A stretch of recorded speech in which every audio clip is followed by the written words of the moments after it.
अगर आप Twitter user हैं या आपको लोगों का ट्वीट पढ़ना पसंद है तो आपके लिए जरूरी खबर है, क्योंकि ट्विटर यूजर्स के स्क्रॉल करने वाली उंगलियों पर इलॉन मस्क ने लगाम लगा दी है। अब एक लिमिट तक ही ट्वीट देख या पढ़ सकेंगे। नए नियमों के मुताबिक अलग अलग यूजर्स के लिए अलग अलग पोस्ट देखने की लिमिट लगाई गई है। अब वेरीफाइड यूजर्स अपने अकाउंट से रोजाना 10,000 पोस्ट देख या पढ़ पाएंगे। वहीं अनवेरीफाइड यूजर मात्र 1,000 पोस्ट ही अपने अकाउंट से देख पाएंगे, जबकि नए अनवेरीफाइड अकाउंट वाले यूजर्स एक दिन में 500 पोस्ट देख और पढ़ पाएंगे। अब सवाल उठता है कि इन बदलावों की जरूरत क्यों पड़ी। इसका जवाब खुद इलॉन मस्क ने ही ट्वीट के जरिए दिया। मस्क के मुताबिक ये एक अस्थायी प्रक्रिया है जिसे बड़े पैमाने पर डेटा स्क्रैपिंग और सिस्टम में हेरफेर को रोकने के लिए की गई है। डेटा स्क्रैपिंग होती क्या है, इसे भी समझ लीजिए। दरअसल इंटरनेट से इंफॉर्मेशन निकालने वाली प्रक्रिया को आमतौर पर डेटा स्क्रैपिंग कहा जाता है। किसी भी बड़े लैंग्वेज मॉडल को प्रभावी ढंग से सिखाने की लिए ऐसे डेटा की जरूरत पड़ती है जो इंसानों द्वारा की गई ऑथेंटिक कन्वर्सेशंस हो, ताकि चैटबॉट जो है वो इंसानों की तरह ही रिप्लाई कर पाए, एकदम ह्यूमन तरीके से।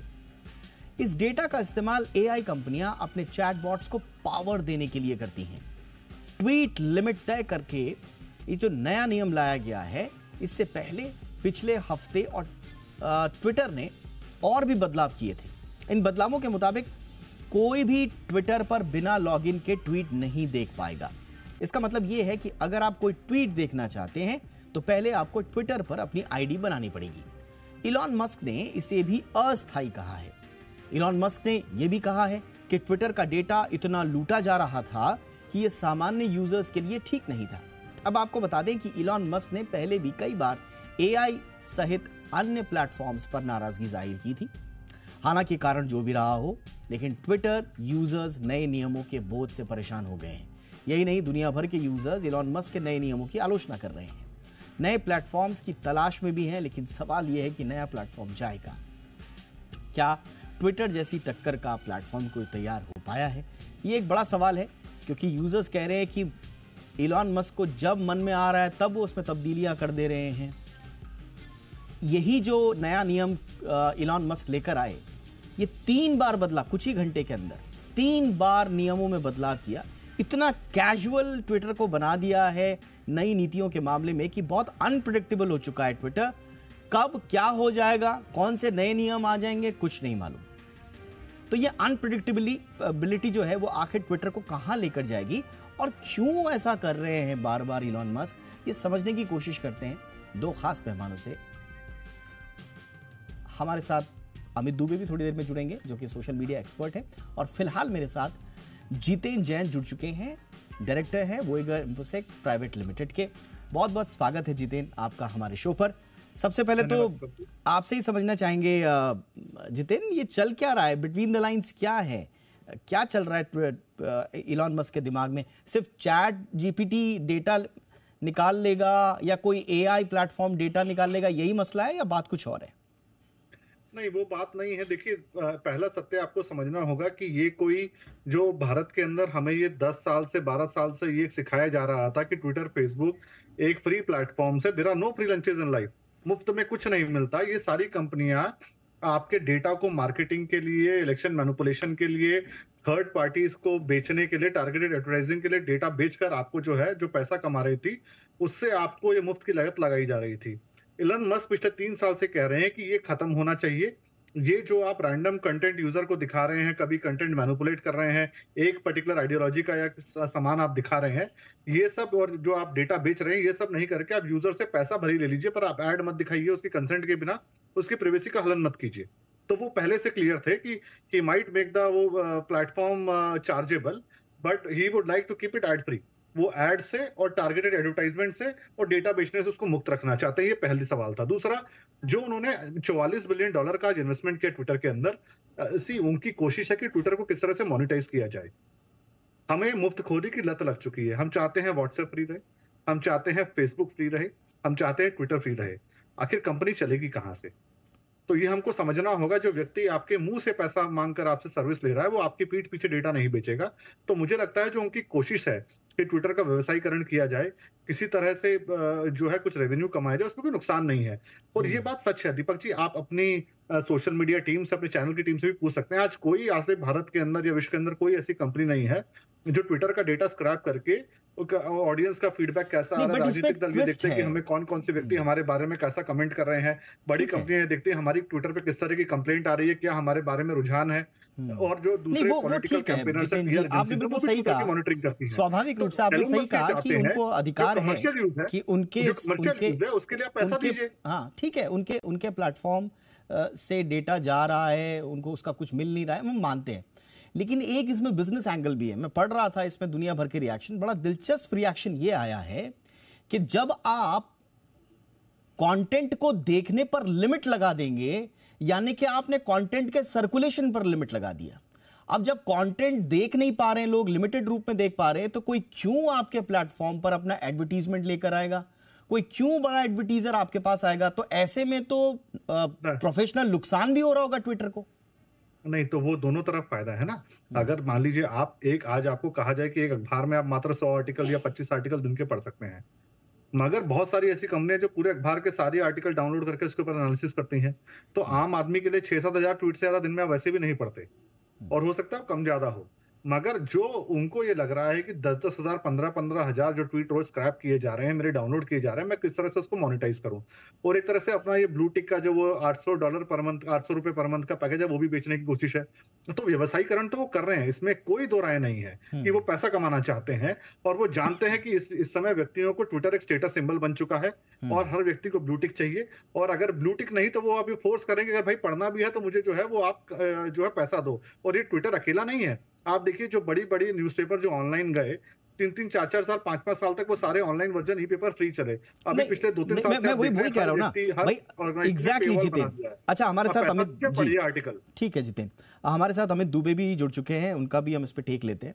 अमित जी, आपकी प्रतिक्रिया पहले, ये क्यों कर रहे हैं इलॉन मस्क ऐसे, इसके पीछे का फायदा क्या है? जितेन बता रहे हैं कि भाई उनके यहाँ से बार बार डेटा चोरी हो जा रहा था, एआई और दूसरे जो प्लेटफॉर्म्स हैं उसका इस्तेमाल कर पा रहे थे, ठगा हुआ सा महसूस कर रहे थे अपने आप को इलॉन मस्क, इसलिए कारोबारी लिहाज से उनका ये कदम है। आपका नजरिया क्या है इस पर? नहीं, बिल्कुल, ये क्योंकि डेटा एनालिटिक्स कई सारे टूल हैं जो ट्विटर डेटा पे डिपेंड करते हैं, और भी सोशल मीडिया का जो डेटा है, तो कई सारे बिजनेसेस डेवलप हो गए हैं और उनको ये डेटा चाहिए होता है, उसके बेस पे प्रेडिक्शन होती है, और वो पॉलिटिकल प्रेडिक्शन से लेकर जो मार्केटिंग एक्टिविटीज है उनकी प्रेडिक्शन, कैसी सक्सेसफुल होगी मार्केटिंग, कितना इम्पैक्ट हुआ है, ये सारा जो ओपिनियन होती थी उसके बेस पर डिसाइड होता था। अभी वो सारे टूल डिपेंडेंट हो जाएंगे क्योंकि उनको डेटा सीधे सीधे नहीं मिलेगा, वो फ्री नहीं होगा, वो पेड हो जाएगा। सेकेंड की एंड भी है, जैसे हम लोग भी हैं, अब कभी भी कोई भी पॉलिसी, जो मेरा मानना है, एंड यूजर को नहीं करना चाहिए, क्योंकि वहीं से खेल शुरू हुआ था कि हम फ्रीडम ऑफ स्पीच और फ्रीडम ऑफ एक्सपेंशन देना चाहते हैं लोगों की, कहीं बार कितना भी डेटा कंज्यूम कर लें, और इसको पूरी तरीके से रोक भी नहीं पाएंगे। मैं इसका एक और कारण बताता हूँ कि ट्विटर बैकअप होता है, कई सारी कंपनीज हैं जो ट्विटर को बैकअप करती रहती हैं, रिपोजिटरीज होते हैं, आपको वहां से डेटा मिल जाता है। तो कई बार जो आप ट्वीट डिलीट भी कर देते हो और रिमूव भी कर देते हो, उसको भी आप बैकअप से उठा लेते हो। तो जो कंपनीज है वो कहीं ना कहीं तरह से करेंगे, लेकिन जो एंड यूजर है वो रहेगा उसको, क्योंकि उसको लिमिटेड से मिलेंगे, और वो जो अभी तक डिपेंडेंट था उसके ओपिनियन पर, मेरा इस पे काउंटर आर्ग्यूमेंट ये था, इसमें मैंने जितेन से भी पूछा इस बात को, मैं आपसे भी पूछ रहा हूं। ये कहा जा रहा है कि एक डिजास्टर हो सकता है इलॉन मस्क के लिए, क्योंकि आपने अगर कंटेंट को रेस्ट्रिक्ट कर दिया तो फिर क्यों आपके प्लेटफॉर्म पर एडवर्टीजमेंट करेगा, क्योंकि आप तो उसको सर्कुलेट होने नहीं दे रहे हैं, और वो भी उन यूजर से जो आपके टारगेट ऑडियंस हैं, यानी कि जो रैंडम लोग आते हैं ट्विटर पर, उनके लिए एक तो आपने लॉगिन की अनिवार्यता रख दी, दूसरा आपने उनके लिए कंटेंट भी रेस्ट्रिक्ट कर दिया। तो कोई क्यों आएगा आपके पास? जो एडवर्टीजमेंट करने आपके पास आएगा वो देखेगा कि मेरी रीच तो ऑलरेडी रेस्ट्रिक्टेड है। बिल्कुल बिल्कुल, देखिए ये डेफिनेटली लॉन्ग टर्म में बोल रहा था कि ट्विटर को नुकसान ही करेगा। कोई भी सोशल मीडिया प्लेटफॉर्म की वैल्यू ही उसकी रीच के कारण है। आप रीच रेस्ट्रिक्ट करोगे तो बाकी सब लोग ऐसे ही लिमिटेड हो जाएंगे। कि मेरा, मैं आ रहा हूं जितेन आपके पास भी, पे ले लीजिए, मैं आपको कोई पोस्ट डालता हूं और यदि उसकी उतने लाइक ही नहीं होते मुझे, तो मेरा उस प्लेटफॉर्म से धीरे धीरे इंटरेस्ट खत्म हो जाता है। अमित, आज आपके कनेक्शन में अमित प्रॉब्लम भी आ रही है, मैं जितेंद्र के पास चलूंगा, वो रिएक्ट करना चाह रहे थे, और टीम से कहूंगा कि इस बीच थोड़ा और कोशिश करें कि ठीक हो जाए। Please continue Jitendra. दीपक जी देखिए, ये जो रेस्ट्रिक्शन है कंटेंट की, आप 6000 से ट्वीट ज्यादा नहीं पढ़ पाएंगे, यूजर जनरेटेड कंटेंट के ऊपर है। अच्छा। जो बिजनेस अकाउंट का कंटेंट है और जो एडवर्टाइजर का कंटेंट है, मुझे लगता है उसको उससे अलग रखा जाएगा। तो ट्विटर पे अगर एक एडवर्टाइजमेंट कंपनी को अगर ऐड देना है, तो वो 6000 ट्वीट तो आप यूजर के जो किसी दूसरे ने जो पोस्ट किया वो तो आप पढ़ेंगे। ऐड तो ट्विटर जितने चाहे आपको दिखाएगा। तो एडवर्टाइजमेंट के ऊपर रेस्ट्रिक्शन नहीं है। हाँ, मगर अब ये जरूर होगा, जो लोग 50-50 हजार बॉट लगा के आर्मी चला रहे थे, अब वो एडवर्टाइजर को पता होगा यार मेरा कम से कम जितना कंटेंट जा रहा है वो जेन्युइन अकाउंट्स के ऊपर जा रहा है। तो मोनेटाइजेशन भी होगा, और साथ में जो एक तरह से गेमिफिकेशन ऑफ बॉट्स है उसको किल करने का, वो भी एक तरह से पर्पस कहीं ना कहीं बहुत हद तक सर्व हो जाएगा। और तीसरा आपको एक समझना होगा, ट्विटर इस समय हमें एक जो इंटेलेक्चुअल्स हैं, जो जर्नलिस्ट हैं, जो पॉलिटिशियंस हैं, उनकी इस समय वो ब्रेड एंड बटर है। वो एक तरह से अब वो एक तरफ कुआं दूसरे तरफ खाई है, ना उगलते बन रहा है ना निगलते बन रहा है। ट्विटर के बिना उनकी जिंदगी चल नहीं सकती, और एलन मस्क ये चीज पहचान चुके हैं। उन्हें पता है कि मजबूरी में मुझे पैसा ये लोग देंगे ही देंगे, इसलिए ये एक तरह से बस आपसे जबरदस्ती आपके हलक से पैसा निकालने की कोशिश है। और वो ट्विटर नहीं, वो सारे प्लेटफॉर्म करेंगे। आप देखिए, कम से कम 20 शो तो आपके चैनल ने किए कि जब ट्विटर ने ब्लू टिक के लिए पैसा मांगा, सबने उसको बहुत जो है वो क्रिटिसाइज किया। मगर आज फेसबुक भी यही कर रहा है, इंस्टाग्राम भी यही कर रहा है। मैं जितेंद्र आपको फॉलो करें। जिन लोगों ने एलन मस्क को गालियां दी, जितेंद्र एक और खबर है, उसका कोई कोरिलेशन है क्या? एक और खबर है, खबर ये है कि मार्क ज़करबर्ग का भी मेटा ट्विटर किलर जिसे कहा जा रहा है, थ्रेड्स, वो आ रहा है। तो कहीं ऐसा तो नहीं है कि ये उसकी भी तैयारी हो, उससे भी दो चार? तो वो भी एक फैक्टर रहा होगा। बिकॉज देखिए, अब जो भी कॉम्पिटिटर, अगर आपको आपके कॉम्पिटिटर का data free of cost available हो, आपको उन्हीं अकाउंट्स में ऐड देना हो, तो देखिए अभी आर पार की लड़ाई है।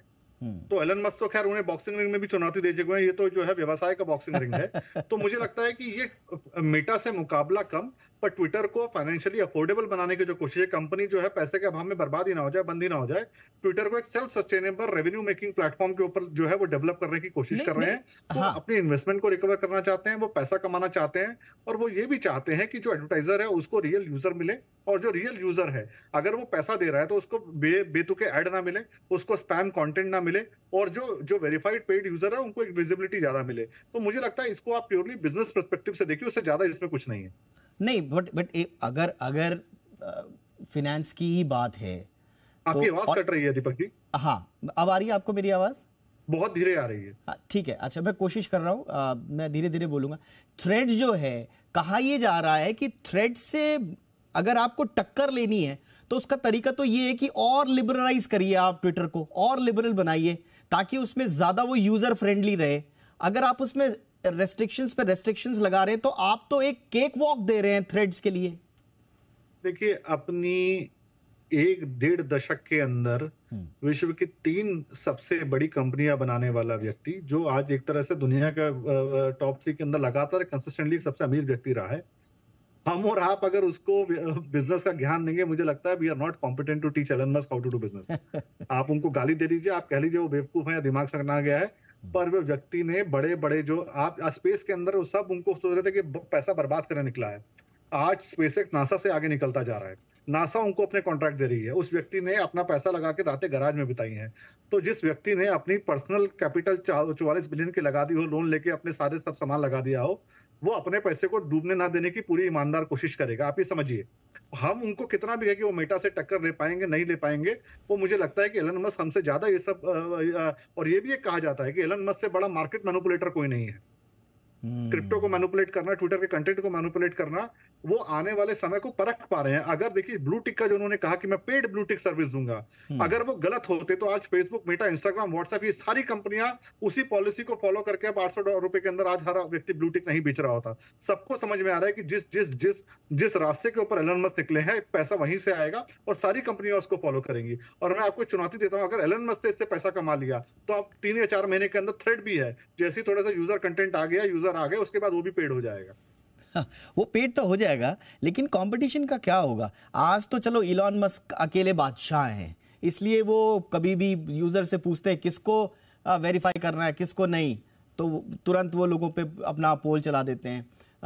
किसको नहीं, वो यही कह रहे हैं जो ब्लू टिक का सामंतवाद है मैं ये खत्म करना चाहता हूँ। हाँ। किसी को मुझसे पूछने की जरूरत ना पड़े कि किसको करूँ ना किसको ना करूँ। ये नहीं, जैक डॉर्सी ब्लू का टिक काम था नहीं, कि ब्लू लेफ्ट लिबरल है तो मैं करूंगा, हाँ। अगर आप राइट विंग है तो मैं ब्लू नहीं टिक करूंगा। का तो ठीक ये है। कह रहे हैं जो व्यक्ति 800 रुपए देगा मैं सबको करूंगा। नहीं, ब्लू टिक का सामंतवाद ठीक है, वो खत्म कर रहे हैं सबके लिए, वो कह रहे हैं, उनका नजरिया ये है कि भैया जिसके पास पैसा आओ हमारे पास, खुला खेल वाली बात है। लेकिन डिसीजन मेकिंग में तो सामंतशाही उनकी चल रही है ना। उनका मन कर रहा है तो वो रेस्ट्रिक्ट कर दे रहे हैं, उनका मन नहीं कर रहा है।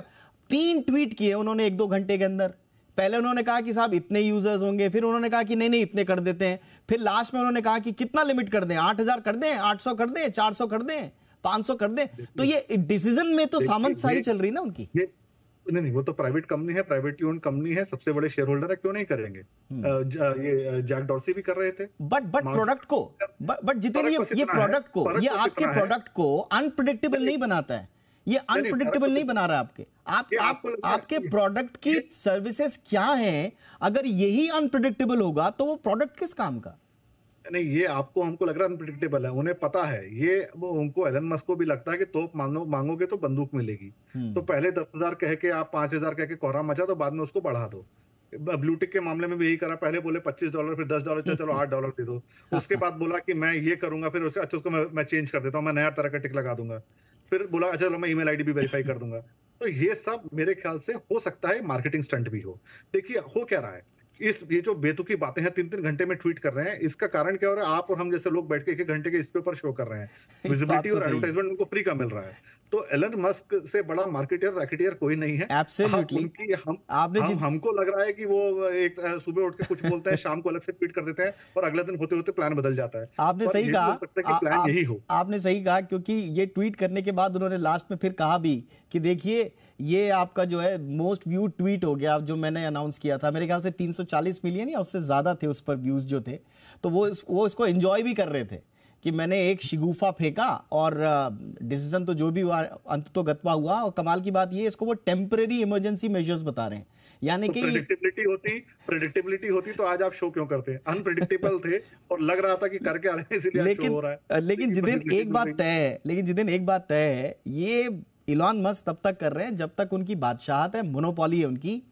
हमारे यहाँ कू है और भी ऐप थे, अनफॉर्चुनेटली हमारे। आपको एक सत्य समझना होगा, विश्व के दोनों सबसे बड़े लोकतंत्र के अंदर, भारत और अमेरिका के अंदर चुनाव है। यहाँ से ट्विटर को ऑलमोस्ट 60-70% यूजर बेस आता है और उन्हें पता है कि चुनाव के अंदर ट्विटर का इस्तेमाल पिछले 5 साल में सबसे ज्यादा हो रहा है। फेसबुक और इंस्टाग्राम से कम 20 गुना बड़ा जो पॉलिटिकल कैंपेन्स का प्लेटफॉर्म है वो ट्विटर है। तो उन्हें पता है कि ये एकदम बेहतरीन समय है मोनेटाइज करने का। तो ये एक सोची समझी रणनीति है। देखिए इतना बड़ा व्यक्ति जो इतनी बड़ी कंपनी चला रहा हो, जितने दुनिया भर के सलाहकार हो, वो इतना अनप्रेडिक्टेबल नहीं होता। हाँ, अनप्रेडिक्टेबल। अमित जी हमारे साथ जी अमित जी हमारे साथ जुड़ चुके हैं। उनका फाइनल कमेंट, हालांकि समय अब नहीं रह गया, लेकिन अमित जी से मैं फाइनल कमेंट जरूर लूंगा। अमित जी, थ्रेड्स कुछ कर पाएगा, ये मोनोपोली तोड़ पाएगा मेटा का थ्रेड्स? नहीं देखिए अभी ऐसा कुछ लग रहा है, क्योंकि किसी भी चीज को बिल्ड होने में टाइम लगता है। ट्विटर ने एक पॉलिटिकल सॉर्ट ऑफ स्तंभ खड़ा कर दिया। ट्विटर को प्लेटफॉर्म नहीं मानता, मैं उसको एक राजनीतिक विचारधारा मानता, और उस हिसाब से काफी स्ट्रांग है, उसको एकदम से खत्म करना मुश्किल। ठीक, फिर से डिस्टर्बेंस आ रही है आपकी। एनीवे, मुझे लगता है कि दर्शकों को काफ़ी जानकारियां मिली होंगी हमारे दोनों मेहमानों से। जितेन ने काफ़ी इंसाइट्स दिए, बहुत सारे व्यूज़ दिए हमारे दर्शकों के लिए। बहुत बहुत शुक्रिया आप दोनों का। अमित जी आप जुड़े, बहुत बहुत शुक्रिया। जितेन जी आपका भी बहुत बहुत शुक्रिया हमारे साथ वक्त निकालने के लिए। आपका